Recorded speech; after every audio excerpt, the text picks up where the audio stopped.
Assalamualaikum warahmatullahi wabarakatuh. Perkenalkan, nama saya Elis Mulyani, merupakan perwakilan kader Pokja 4 TPPKK Kecamatan Rancah. Pada kesempatan ini, saya akan memaparkan tentang peran kader dalam pencegahan stunting di masa pandemi COVID-19. Pokja 4 TPPKK Kecamatan Rancah membidangi 1. Kesehatan, 2. Kelestarian lingkungan hidup, 3. Perencanaan sehat. Kejadian stunting di Indonesia merupakan salah satu masalah kesehatan.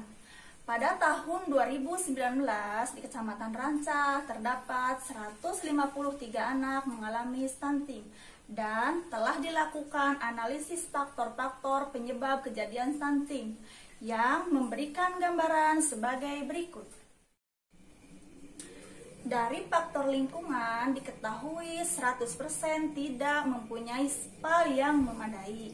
Dari faktor PHBS rumah tangga diketahui keluarga perokok sebanyak 90%, tidak biasa makan buah dan sayur sebanyak 40%, tidak mendapatkan ASI eksklusif sebesar 50%.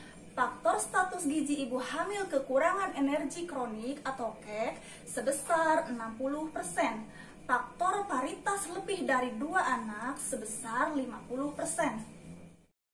Sejak penghujung tahun 2019, dunia diguncang pandemi COVID-19, termasuk negara kita Indonesia, yang ditetapkan berdasarkan keputusan Presiden nomor 12 tahun 2020.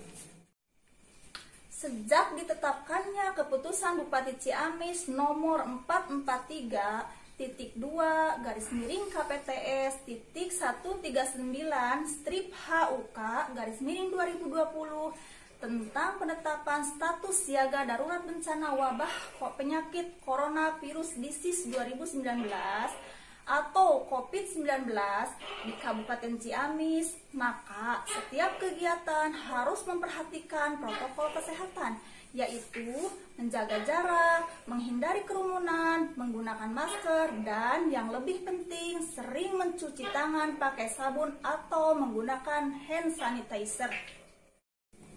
Secara umum, pengertian stunting merupakan kondisi gagal tumbuh pada anak balita atau balita di bawah 5 tahun akibat dari kekurangan gizi kronis sehingga anak terlalu pendek untuk usianya. Masalah stunting dapat menurunkan pada status kesehatan yang berdampak pada sektor pendidikan maupun sektor ekonomi. Di antaranya, anak yang mengalami stunting cenderung perkembangannya lambat. Anak yang mengalami stunting, kekebalan tubuhnya kurang optimal. Anak yang mengalami stunting terjadi penurunan tes IQ sebesar 10-13 poin.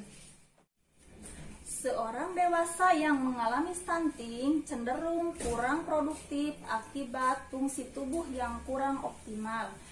Perempuan yang mengalami stunting ketika hamil memberi dampak resiko dalam proses kehamilan dan cenderung melahirkan berat bayi lahir rendah atau BBLR.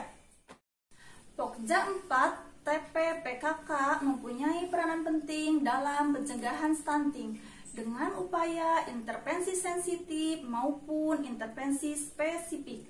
Adapun kegiatan yang dilakukan dengan menerapkan adaptasi kebiasaan baru adalah sebagai berikut.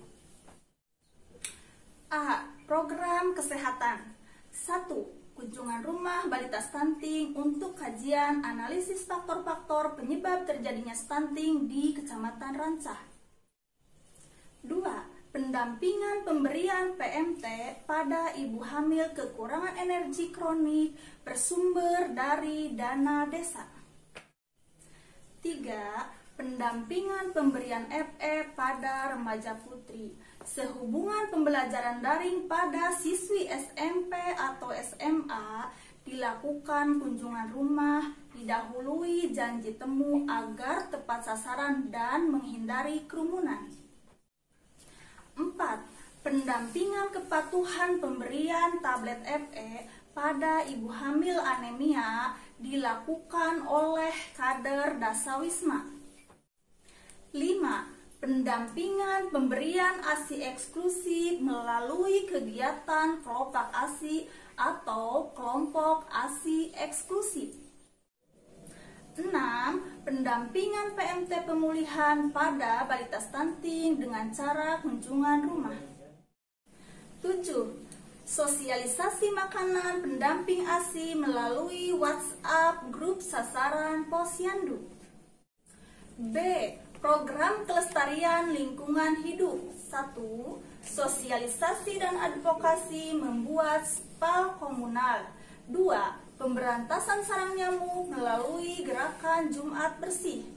3. Pemanfaatan halaman sebagai warung hidup atau lumbung hidup dalam upaya ketahanan pangan. C. Program perencanaan sehat.